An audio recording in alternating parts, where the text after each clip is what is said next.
नमस्कार, अंजलि कौर उपाध्याय संपदा न्यूज़ से। भिखारी ठाकुर का नाम आपने सुना होगा। आपको एक गीत याद होगा, ये चंदा मामा आरे आओ पारे आओ। ये गीत ऐसे था, बलिया आओ, बनारस आओ, गोरखपुर आओ, मॉरिशस आओ, सोने के कटोरिया में दूध भात ले आओ, भोजपुरियन के मुहवा में घुटुक। ऐसे महान गीतकार और रंगमंच के कलाकार भिखारी ठाकुर की स्मृति में आज हमारे बीच हैं डॉक्टर रागिनी राय, जो प्राचार्य हैं डिग्री कॉलेज में। हम आज उनसे इनके संदर्भ में जानेंगे। आपसे हम बता दें कि भिखारी ठाकुर को भोजपुरी जगत में सबसे बड़ा स्थान दिया गया है। जब तक भोजपुरी का नाम रहेगा, भिखारी ठाकुर हमेशा याद किए जाएंगे। तो हम लेके चल रहे हैं आपके पास डॉक्टर रागिनी राय। नमस्कार मित्रों। भोजपुरी साहित्य के शेक्सपियर कहे जाने वाले नट सम्राट श्री भिखारी ठाकुर जी का जन्म 18 दिसंबर को बिहार के कुतुबपुर नामक गांव में हुआ था। उनकी पुण्यतिथि 10 जुलाई को है, उसी पे मेरी ये अभिव्यक्ति है। श्री भिखारी ठाकुर जी, जिनको विदेशिया शैली का अग्रदूत कहा जाता था, उनकी इस प्रस्तुति को देखकर अंग्रेजी सरकार ने उनको राय साहब की उपाधि से दिया था। भिखारी ठाकुर के साहित्य समाज सुधारक हैं। विदेशिया शैली जो सर्वप्रसिद्ध है, वह 1910 ईस्वी में प्रस्तुत हुई। भिखारी ठाकुर के नाटक गबर खिचोर, बेटी बेचवा आदि प्रमुख हैं। उनका नाटक जहाँ भी जिस मंच पे प्रस्तुत होता है, वहाँ लाखों की भीड़ हो जाती थी। भोजपुरी क्षेत्र के लोगों के लिए कलकत्ता किसी शहर का नाम नहीं बल्कि आंसुओं का सैलाब था। पहले के ज़माने में औरतें पुरुष गौना करा के घर ले आके बैठा देते थे और अपने असम और कलकत्ता में चले जाते थे। उनके बीच में यह अंधविश्वास था कि वहाँ की औरतें, जिनका शरीर बड़ी ही कोमल होता है, वह जो है मर्दों को उनके सुग्गा और भेड़ा बनाकर रख लेती थी। यह उनके मन की बातें थी। भिखारी ठाकुर के जितने भी नाटक हैं, वह समकालीन स्त्री विमर्श का प्रश्न है। नारी के समाज में किस प्रकार से स्थान मिले, किस प्रकार से उनका सुधार हो, इस पे उनका बहुत बड़ा गहन चिंतन था। पूर्वी उत्तर प्रदेश और बिहार के गांवों की औरतों के अंदर जो अंधविश्वास था कि उनके पति जाने के बाद वापस नहीं आते थे, उस पे विदेशिया शैली में भिखारी ठाकुर क्या कहते हैं? पूर्व पूर्व जानी कर तू विदेशिया रे, पूर्व का पनिया खराब रे विदेशिया, ओही रे पूर्ववा में बड़ी बंगलिनिया, अरे बड़ी बंगलिनिया हो, जदुवन से भरल बा शरीर ए विदेशिया। भिखारी ठाकुर का जो विदेशिया नाटक था, उसका पात्र जो था, वह अपनी पत्नी को, विदेशिया जिसका नाम था, पत्नी का गौना करा के उसको घर पे बैठा के कमाने के लिए कलकत्ता चला जाता है और वह पत्नी रात दिन पति का इंतज़ार करते करते बिल्कुल परेशान हो जाती है। फिर रास्ते में बटोही से आग्रह करती है। बटोही राहगीर जो स्वयं भिखारी ठाकुर हैं, उनसे कहती है कि अम्मा मोजरी गईल लगल टिकोरवा रे, दिन पर दिन पियरत रे विदेशिया, एक दिन बही जई है जुलुमी बयरिया हो,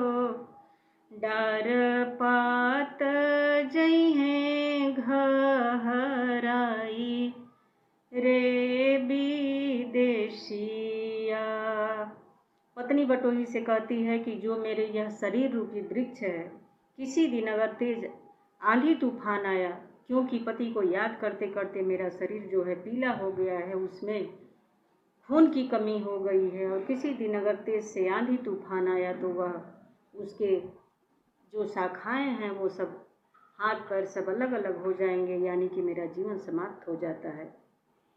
इस गीत के माध्यम से भिखारी ठाकुर जो विरहड़ी है उसके पति को कलकत्ता जाते हैं, उसको डांटते हैं, फटकारते हैं, फिर जो बंगालिन है उसके चंगुल से छुड़ा कर ले आते हैं। इस पे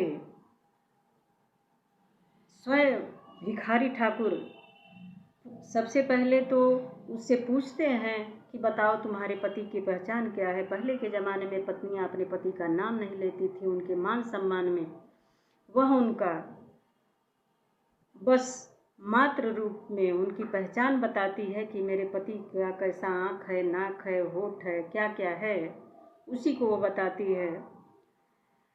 हमारे हरि जी का काली काली जुलूफियर चंदन घेवरल लीला रे बटोहिया अखिया त हमें जैसे अमावा का फरिया हो, ओठवा त कतरल पानए बटोहिया नकिया त हमें जैसे सुगाना कठोरवा हो, चोखे चोखे हमें नैना कोरए बटोहिया। इन प्रसंगों से यह पता चलता है कि भिखारी ठाकुर परंपराओं से किस प्रकार से जुड़े हुए थे। सामाजिक पक्ष के अलावा इनका आध्यात्मिक पक्ष भी था।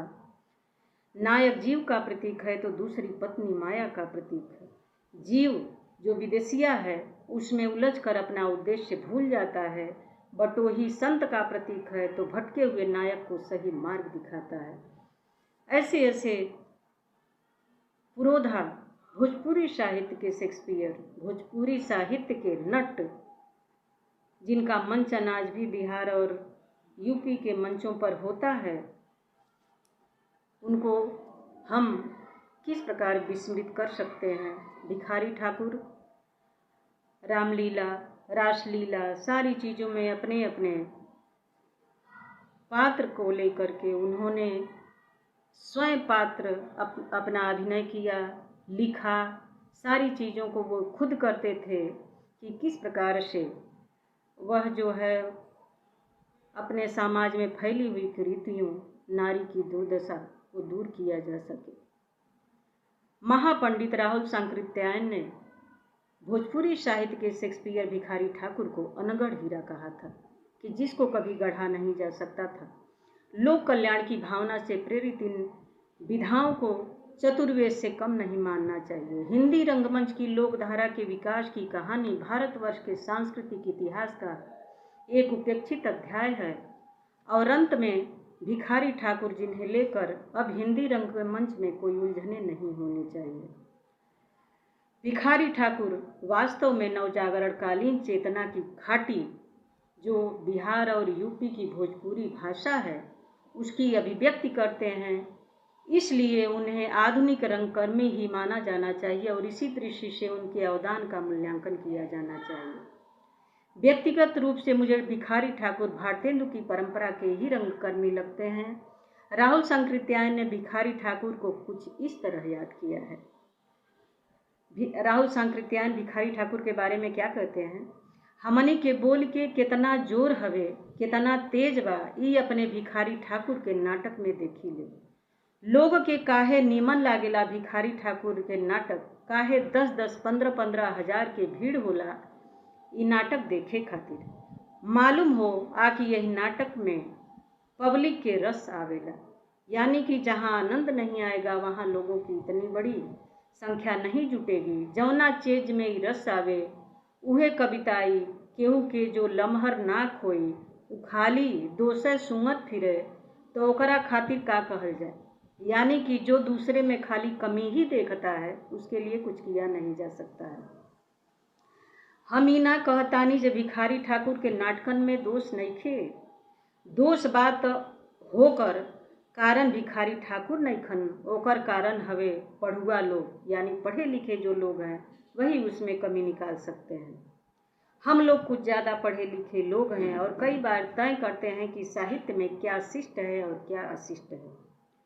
भिखारी ठाकुर ने भोजपुरी प्रदेश की लौंडा नाच, जिसको आज भी करवाया जाता है, को नवजागरण कालीन चेतना के साथ जोड़कर एक नया रूप दे दिया। जिस तरह से नवजागरण आंदोलन के केंद्र में स्त्री विमर्श है, उसी तरह भिखारी ठाकुर के नाटकों में भी स्त्री की पीड़ा, भोजपुरी प्रदेश की स्त्रियों की व्यथा गाथा है। विधवा विवाह, बेटी बेचवा, विदेशिया, गबर घिचोर, इन सभी नाटकों के केंद्र में स्त्री ही है। यानी 1000 वर्ष की यह लोकरंग परंपरा का एक साथ ही दलित और स्त्री जात के नए विमर्श के लिए जमीन मुहैया कराती है। और अंत में एक पत्नी है जिसका पति कलकत्ता कमाने गया है, जो विदेशिया से ही लिया गया है। पत्नी अपने मन में कल्पना कर रही है, अपनी दूसरी सहेली से कह रही है कि हे सखिया रे, हे सखिया, पियवा गइल कलकत्तवा रे सखिया, पियवा गइल कलकत्तवा रे सखिया। गोड़वा में जूता नइखे, सिरवा पे छतवा, गोड़वा में जूता नइखे, सिरवा पे छतवा, कैसे चली हैं रहतवा रे सजनी, कैसे चली हैं रहतवा रे सजनी। एक पत्नी की मन में जो कल्पना थी कि न पति के पैर में जूता है, न सिर पे उसके छाता है, किस प्रकार से वो कमाने गया है, कैसे कमाएगा, कैसे खाएगा, इन सारी चीज़ों को हम अपने भोजपुरी साहित्य से, अपने समाज से विस्मृत नहीं कर सकते हैं। भिखारी ठाकुर की पुण्यतिथि पर मैं बार बार सत कोटि कोटि उनको नमन करती हूँ और ऐसे भोजपुरी के शेक्सपियर कहे जाने वाले भिखारी ठाकुर को सादर नमन करती हूँ। धन्यवाद।